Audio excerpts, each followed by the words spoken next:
ఏదైతే గత వరదల్లో గడిచిన వారం రోజులుగా కురిసిన వర్షాలకి వచ్చిన ఫ్లడ్స్కి పడవలు వచ్చి ఢీ కొట్టడం వల్ల విరిగిపోయిన ప్రకాశం బ్యారేజ్ కౌంటర్ వెయిట్లు అయితే కనుక 3 కంప్లీట్ చేయడం అయితే జరిగింది. ప్రస్తుతం ఉన్న ప్రభుత్వం with in the span of record time 5 రోజుల్లోనే కంప్లీట్గా పూర్తి చేయడం జరిగింది. అది gate number 70, gate number 69, gate number 68.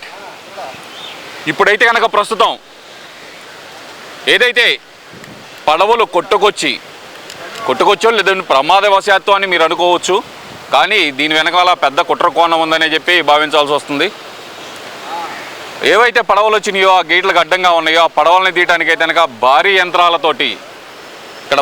యంత్రాలతోటి ప్రభుత్వం అయితే ప్రయత్నం అయితే చేస్తుంది నిపుణుల ఆధ్వర్యంలో.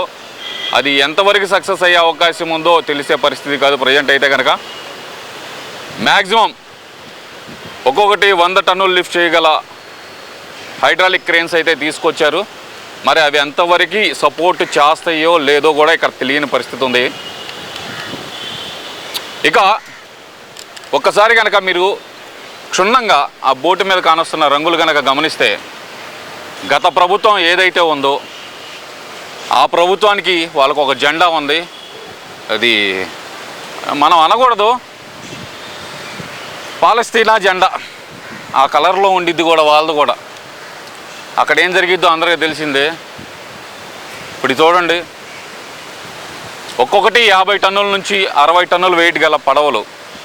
2 అయితే బయటకు కానొస్తున్నాయి, ఒకటైతే నీటి ప్రవాహానికి మునిగిపోయి ఉంది ఆల్రెడీ, ఒక గేటుకి అడ్డం పడి ఉంది. అది కూడా ఒక పడవ నుంచి ఇంకో పడవకి ఇంటర్లింక్ చైన్. మీకు ఇక్కడ క్లియర్గా చూపించే ప్రయత్నం అయితే చేస్తాను. ఇది ఒక్కసారి అయితే చూడండి, ఐరన్ రోప్స్ ఆ పడవ నుంచి ఈ పడవకైతే కనుక కట్టడం అయితే జరిగింది. సామాన్యంగా ఎవరైనా బోట్ యజమానులు కానీ లేదంటే కనుక 1-2 బోట్లు ఉన్న వాళ్ళు కానీ తన పడవల్ని ఏదైనా సరే ఒకటానికి ఒకటి విడివిడిగా కడతారు. కానీ ఇక్కడ చూస్తుంటే కనుక ఎక్కడో 28వ తారీఖు ఉండవల్లి సైడ్ ఉన్న ఏదైతే పడవల్ని తీసుకెళ్ళి ప్రస్తుతానికి ఇటు భవానీ ద్వీపానికి యువతల సైడు ఏదైతే కనకదుర్గ వారధి సైడు తీసుకొచ్చి అయితే పెట్టారు.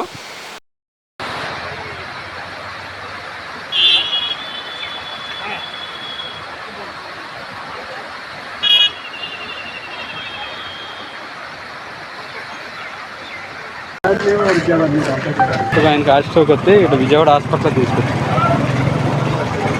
ప్లేట్స్ మొత్తం ఇట్లా చేసి ఛానల్స్ బ్యాక్ చేసి మళ్ళీ పైన ఇంకొక ప్లేట్ వేసారు. ఎక్కడన్నా ట్రెంచెస్ ఉంటేనే సార్ వాళ్ళు అక్కడి నుంచి వస్తున్నారు. ఇప్పుడు ఎట్లా చేయాలని ఇంకోటి ఫ్లో ఉంది సార్ ఇక్కడ, అది స్టేబుల్ వాటర్లో అయితే ఇది వచ్చేటప్పుడు అటు ఇటు కాకుండా పడి ఉన్నా సార్. దాని కింద నుంచి ఇప్పుడు వెళ్ళొచ్చాడు, దాని మీద ఆగి ఉంది సార్. అక్కడ ఇది 4 మీటర్లు ఉంది సార్, 11 అడుగులు 12 అడుగులు ఉంది సార్ బోట్. ఇది ఎలా లాగాలంటే అది అలా వెళ్ళాలి కదా, వెళ్ళిపోవచ్చు సార్.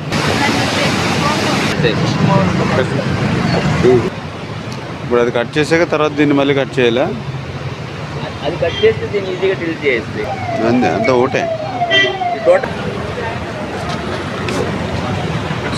ఇంకో 2 టీంలు పెట్టుకుంటే బెటర్ కదా.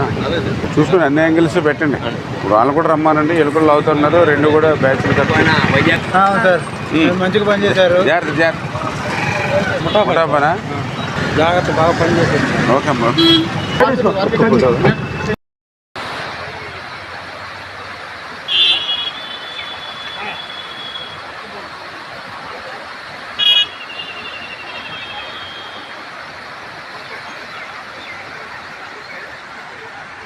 తొందరగా కష్టపడుతూ ఉన్నారు.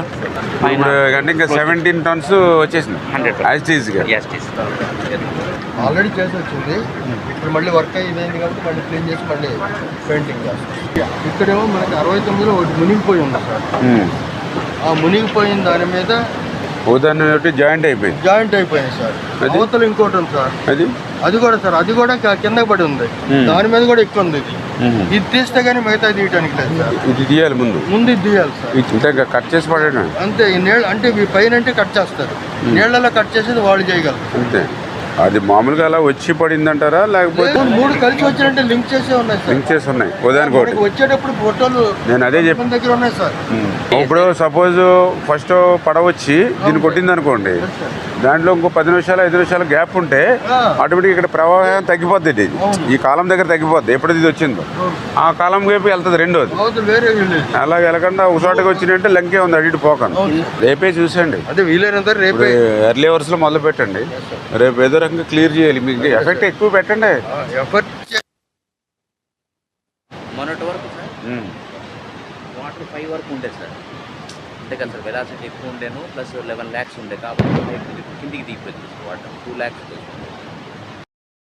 దీంట్లోకి లాగుంది సార్. లాగడపోతే దీనికి ఆపోజిట్లో పెడతారు. ప్రకాశం బ్యారేజీ ముప్పు పెట్టాలి, ఈ యొక్క ప్రభుత్వానికి ఊపిరి సలపనివ్వకుండా సమస్యలు సృష్టించాలనేటువంటి ఒక కుట్రతో ప్రయత్నం ఉన్నట్టుగా కనపడుతోంది. పడవలు ఢీకొట్టి దెబ్బతిన్నటువంటి కౌంటర్ వెయిట్స్ ఏవైతే 3 కౌంటర్ వెయిట్లు ఉన్నాయో చాలా సమర్థవంతంగా, ఎందుకంటే 15-18 రోజులు సమయం పట్టేటువంటి ఆ కౌంటర్ వెయిట్స్ని కేవలం 5 రోజుల్లోనే మరి మా ఇంజనీర్లు అదేవిధంగా కన్నం నాయుడు గారు వీళ్ళంతా ఒక టీమ్గా వర్క్ చేసి ఆ 17 టన్నులు కూడా కాంక్రీట్ దింపుతూ ఉంటే అట్లా డిలే అవుతుందని వాళ్ళ టెక్నాలజీని ఐరన్ను కూడా ఉపయోగించి సేమ్ అదే వెయిట్ని క్లియర్ చేసి వితిన్ 5 డేస్లో అమర్చేశారు. కానీ వైసీపీ కుట్రతో ఏదైతే పడవలు ఏదైతే ఉన్నాయో వాటిని వెలికి తీయాలంటే చాలా ఇబ్బందిగా ఉన్నటువంటి పరిస్థితి. ఆ రోజు కూడా 3 బోట్లు కూడా కలిసి వచ్చినాయి అని చెప్పి కూడా కొంతమంది వీడియోస్ కూడా పెడుతూ ఉన్నారు. అంటే ఇది ఉద్దేశపూర్వకంగానే కుట్రపూరితంగానే, ఎందుకంటే ఒక 40 టన్నులు ఒక పడవని 3 పడవలకు మిక్స్ చేసి 120 టన్నుల వెయిట్ని ఒకేసారి ప్రకాశం బ్యారేజ్ మీదకి, అది కూడా పీక్ స్టేజ్లో 11,40,000 క్యూసిక్కులు నీరు వచ్చేటువంటి సమయంలో పంపించారని అంటే నిజంగా ఎంత కుట్ర, మాకు కూడా ఎంత బాధ ఆవేదన ఒక రైతు బిడ్డగా కూడా. ఎందుకంటే ఇవాళ చుక్క నీరు లేక అలమటించేటువంటి ప్రాంతాలను మనం చూసాం, కనీసం గుక్కడి నీళ్లు లేక అలమటించేటువంటి ప్రజలను చూసాం. అటువంటి దాహార్తిని అన్నదాతల్ని ఆదుకునేటువంటి ప్రకాశం బ్యారేజీ లాంటి దాని మీద కూడా ఇట్లాంటి కుట్రలు పొందితే అంటే ఇంకా తమకు అధికారం లేదు కాబట్టి ఆ ప్రజల మీద కక్ష సాధించాలి, మాకు ఒక్క సీటు కూడా ఇవ్వని జిల్లాలు కాబట్టి ఆ జిల్లాలే తుడిచిపెట్టుకోపోవాలనేటువంటి ఆలోచనతో మరి ఈరోజు ప్రతిపక్షం ఉందా అనేటువంటి బాధ ఆవేదన ఈవేళ కనిపిస్తున్నటువంటి పరిస్థితి. అటువంటి కక్ష ఏదైనా ఉంటే పార్టీ పరంగా మా మీద చూపినా పర్వాలేదు, కానీ ప్రజల మీద చూపించేటువంటి విధంగా ఇలా 100 సంవత్సరాలు ప్రజలకి సేవలు అందించేటువంటి బ్యారేజీల మీద చూపిస్తే ఈ రాష్ట్రం ఏమైపోతుంది, రేపు తెలుగు జాతికి ఏమైపోతుంది. 120 టన్నుల వెయిట్ను ఒకసారి పంపించిన దాని మీదే ఇంత పెద్ద ఎత్తున డ్యామేజ్ జరిగినట్టుగా కనిపిస్తున్నటువంటి పరిస్థితి. అంటే నిజంగా అది కౌంటర్ వెయిట్ను కాకుండా ఏదైతే ఆ స్ట్రక్చర్ని కనుక తగిలి ఉంటే ఆ స్ట్రక్చర్ ఎఫెక్ట్ అవుతే నిజంగా ఈ యొక్క 2-3 జిల్లాలు కూడా తుడిచిపెట్టుకుపోయి బంగాళాఖాతంలో కలిసిపోయి దివిసీమ కంటే కూడా ఎక్కువ నష్టం జరిగేటువంటి పరిస్థితి దుస్థితి ఉంటుంది. మరి ఈవేళ ఏదైతే చాలా క్లియర్గా నిన్ననే ఎవరైతే నిందితులు ఎవరైతే ఉన్నారో వాళ్ళని కూడా రిమాండ్కి పంపించడం జరిగింది. ఏదైతే ఈవేళ వాస్తవాలు కూడా ఒక్కొక్కటి వెలికిలోకి వస్తూ ఉన్నాయి. చాలా క్లియర్గా ఎవరైతే రామ్మోహన్ మరి ఆయన తలసర రఘురాముకి మేనల్లుడు దగ్గర రిలేషన్ అని చెప్తూ ఉన్నారు, ఎవరైతే ఆయన ఉషాద్రి ఎవరైతే ఉన్నారో పక్క వైఎస్ఆర్సీపీ నాయకులు వాళ్ళందరూ కూడా గతంలో అక్రమంగా ఇసుకను ఉపయోగించేటటువంటి పడవలని చెప్పి స్థానికులు చెప్తున్నటువంటి పరిస్థితి. నా ముఖ్యమంత్రి గారు కూడా చాలా క్లియర్గా చెప్పారు, ఈవేళ ఎవరైతే నేరస్తులు ఎవరైతే ఉన్నారో రాజకీయ ముసుగులో వస్తూ ఉన్నారు ప్రజల దగ్గరికి, నేరస్తులుగానే చూస్తామని ఇందాక ముఖ్యమంత్రి గారు చెప్పారు. ఖచ్చితంగా రేపు తెలుగు రాష్ట్ర భవిష్యత్తు చూస్తా, ఏదైతే తెలుగు ప్రజల భవిష్యత్తు చూస్తా ఆ నేరస్తులుగానే శిక్షిస్తామనే విషయాన్ని కూడా తెలియజేసుకుంటూ. అంత వైజాగ్ అమ్మా, ఎక్కడ వైజాగ్లో ఇంకా ఎంత టైం పడుతుంది?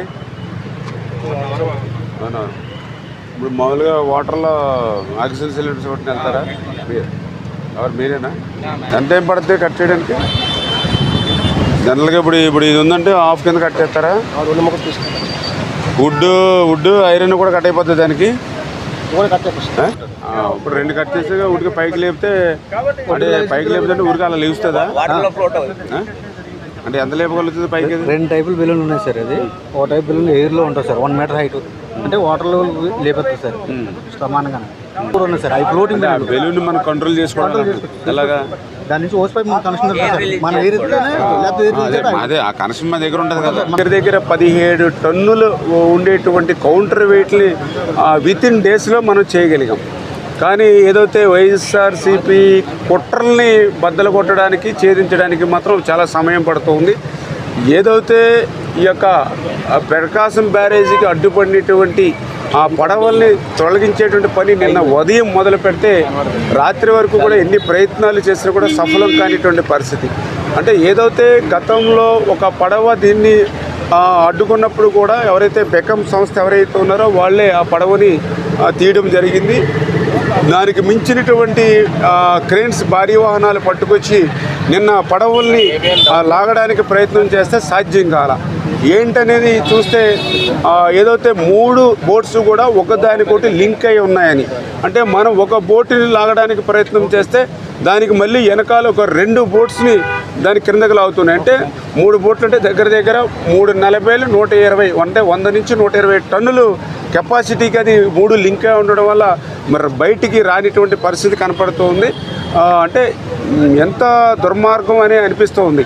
ఎందుకంటే ఏదో ఒక బోటు వచ్చిందంటే ఏదో యాదృచ్ఛికంగా వచ్చింది అని అనుకోవచ్చు, లేదా బోటు వెనకాల బోటు ఒక 10 నిమిషాలు అరగంట గంట ఒక పూట తేడాగా వచ్చిందన్న యాదృచ్ఛికంగా వచ్చింది అనుకోవచ్చు. కానీ 3 పడవలు ఒకే లంకె కింద కట్టి రావడం, ఆ 3 పడవలు అంటే 40 టన్నుల సామర్థ్యాన్ని 120 టన్నుల సామర్థ్యాన్ని పెంచుకునేటువంటి పరిస్థితి రావడం నిజంగా తలుచుకుంటేనే భయం వేస్తుంది. ఎందుకంటే ఏదైతే కౌంటర్ వెయిట్ని తాకితేనే కౌంటర్ వెయిట్ 2 ముక్కలైంది. ఈ 120 టన్నుల సామర్థ్యాన్ని పెంచుకున్నటువంటి 3 బోట్లు కూడా ఒక్కసారిగా సెంటర్ ఫిల్లర్ని కనుక తగిలి ఉంటే ఇవాళ ఈ బ్యారేజీ మీద మీరు నేను నిల్చుని మాట్లాడుకునే వాళ్ళం కాదు. ఈవేళ క్రిందంతా కూడా బంగాళాఖాతం వరకు కూడా కలిసిపోయేటువంటి విధంగా ఉండేటువంటి పరిస్థితి ఉండేది. అదేవిధంగా ఇంకొకటి కూడా చెప్తూ ఉన్నారు, ఏదైతే ఆ పడవల్లో శాండ్ కూడా నింపి ఉండొచ్చు అని కూడా చెప్తూ ఉన్నారు. ఈ రకంగా అంటే 5-6 జిల్లాలకు త్రాగునీరు, లక్షల ఆయకట్టుకు సాగునీరు అందించేటువంటి ప్రకాశం బ్యారేజీ దగ్గర 170 సంవత్సరాల నుంచి 100 సంవత్సరాల ఆనకట్టగా 70 సంవత్సరాల బ్యారేజీగా రైతులందరికీ కూడా సేవలు అందించండి. బ్యారేజీ మీద కూడా ఇటువంటి కక్ష ఉందా అంటే చాలా ఆవేదన కలుగుతున్నటువంటి పరిస్థితి. నిజంగా ఇటువంటి దాని మీద గట్టిగా ముమ్మరంగానే దర్యాప్తు జరుపుతాం. ఖచ్చితంగా దోషులు ఎవరైతే ఉన్నారో వాళ్ళని శిక్షించేటువంటి వరకు కూడా వదిలే ప్రసక్తే లేదని చెప్పి తెలియజేసుకుంటూ, ఏదేమైనా ఇప్పుడు ప్రజెంట్ మాత్రం మా ఫస్ట్ ప్రయారిటీ ఏదైతే ఆ బోట్స్ ఏవైతే ఉన్నాయో వాటిని వెలికి తీయాలి. అందుకే ఈవేళ విశాఖపట్నం నుంచి కాకినాడ నుంచి కూడా డ్రైవర్స్ని కూడా తీసుకురావడం జరిగింది. వాళ్ళు చాలా ఎక్స్పీరియన్స్, వాళ్ళు కిందకి లోతులో కూడా దిగి ఆక్సిజన్ సిలిండర్స్ తోటి వర్క్ చేసుకుంటారు. అదేవిధంగా వాళ్ళు కూడా కిందకి దిగినప్పుడు ఆ బోట్ ఏదైతే ఉందో ఇప్పుడు తీయడం సాధ్యం అవ్వట్లేదు కాబట్టి దాన్ని 2 హాఫ్లుగా కట్ చేసేసి, అంటే ఒక బోట్ని 2 కింద కట్ చేసేసే విధంగా ఆ కట్టర్స్ ఇవన్నీ కూడా మెటీరియల్ అంతా కూడా ఇప్పుడే తీసుకుని దింపుతూ ఉన్నాం. ఆ మెటీరియల్ అంతా కూడా కింద ఉపయోగించుకుని ఆ బోట్ని 2 పార్ట్స్గా కట్ చేసేసి ఆ కట్ చేసినటువంటి బిట్ని కూడా మనం పైకి తీసుకురావడానికి ఎయిర్ బెలూన్స్ ఆ టెక్నాలజీని కూడా ఇప్పుడు ఒక్కొక్క ఎయిర్ బెలూన్ కూడా ఒక 10 టన్నుల వరకు కూడా పైకి, అంటే కింద ఉన్నటువంటి దాన్ని కొంచెం వాటర్ లెవెల్కి కొంచెం పైకి లిఫ్ట్ చేయగలిగితే మనం సైడ్ నుంచి ఏదైతే క్రేన్స్ మనం పెట్టుకుని దాన్ని లాక్కోవడానికి అవకాశం ఉంటుంది. ఆ రకంగా 12 ఎయిర్ బెలూన్స్ అంటే దగ్గర 100-120 టన్నుల వరకు కూడా లిఫ్ట్ చేసుకునేటువంటి శక్తి ఉంటుంది. కాబట్టి ఇట్లా మల్టిపుల్గా ఇటు డ్రైవర్స్ని వాటర్లో దిగి కట్టర్స్ పెట్టి దాన్ని బోట్స్ని కట్ చేసి అదేవిధంగా బెలూన్స్ ఇవన్నీ కూడా ఉపయోగించి ఈరోజు సాయంత్రం లోపల వీటిని వెలికి తీయాలనేటువంటి ఆలోచనతో మన వాళ్ళందరూ కూడా పనిచేస్తూ ఉన్నారు.